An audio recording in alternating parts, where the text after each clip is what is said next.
One of the questions I get asked often is, how long has it been since I lost my sight? And that's one of those topics that can make me frustrated. We're going to talk about that right now. What's up, VIPs? Derek here, back with another video where it's all about helping you discover life after sight loss. On this channel, we do product reviews, life advice, encouragement, and more. So if that sounds good to you, consider smashing that subscribe button so you don't miss another single video. You know, one of those things I get asked is, how long has it been since you've lost your sight? When did you lose your sight? How old were you when you lost your sight?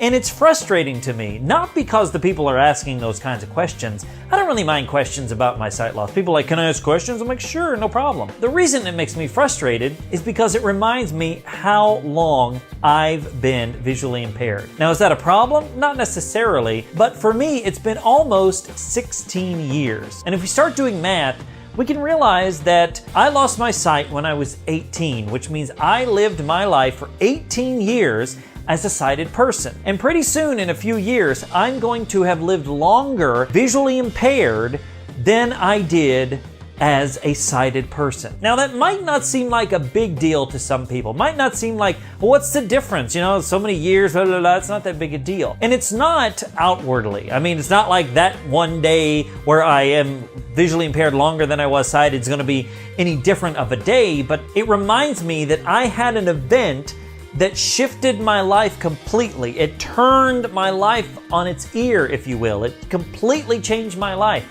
And I've never been the same, and I'll never be the same, because now I went from being sighted to being visually impaired, to being a VIP. Am I like constantly depressed and dealing with depression all the time and weeping in the corner? No.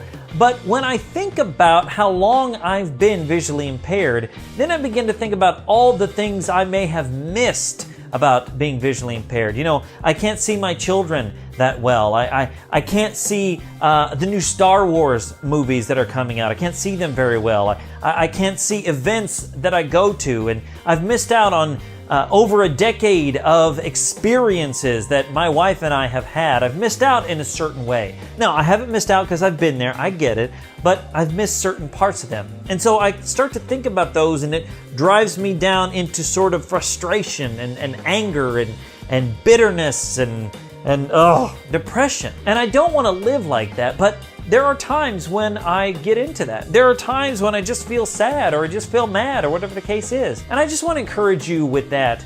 No, that sounds weird, encourage you with depression. No, I want to encourage you that if you feel like that, that's normal. If you feel like that, hey, we all feel like that from time to time. We all remember certain things, or we think about certain things, or something happens, or sometimes nothing happens and we just have a bad day. And you know what? That's okay. Sometimes we just have bad days, and it's all right. Now, I will say that if your depression is lingering, weeks and months on end, then you might want to see a professional. But if you're having bad days, hey, welcome to the club. I'm glad that you're here because we can commiserate together. And I will say this, sometimes in our struggle, we put it out there to people, and then some people will try to be positive overshooters and say, oh, well, life is great. Think of all the things you've done and blah, blah, blah. I get it. I understand. I'm Mr. Positivity. I'm Mr. Optimistic. I understand. I get it. But sometimes we're just sad. And that is okay. So today, be encouraged that if you're having a sad day, if you're having a mad day, a bleh day, or whatever the case is, it's okay. Tomorrow, it'll be a better day. It'll be a better day. Trust me. Believe me. If you can't believe me, I'll believe for you that I know tomorrow will be a better day. You know how I know that? It's because I've had sad days, and tomorrow is a better day. I can believe it, and I can believe for you if you can't believe for yourself today. I believe it for you. Tomorrow's going to be a better day. Hey, if you're dealing with something, I'd love to hear about it in the comments below. How do you deal with frustration, with depression, with sadness, with anger? How do you deal with those things? Do you love to just eat a big bag of Doritos? Do you crawl into bed and don't get out all day? How do you deal with your sad or mad days? Are you having a lot of them? What is the deal? Share it in the comments below, and let's share together, because that's what this is all about. Hey, thank you so much for watching today's video. I hope it was encouraging. If you liked it, make sure to give it a big thumbs up, and make sure to smash that subscribe button so you don't miss another single video. Until next time, my name is Derek, and I'll see you in the next one.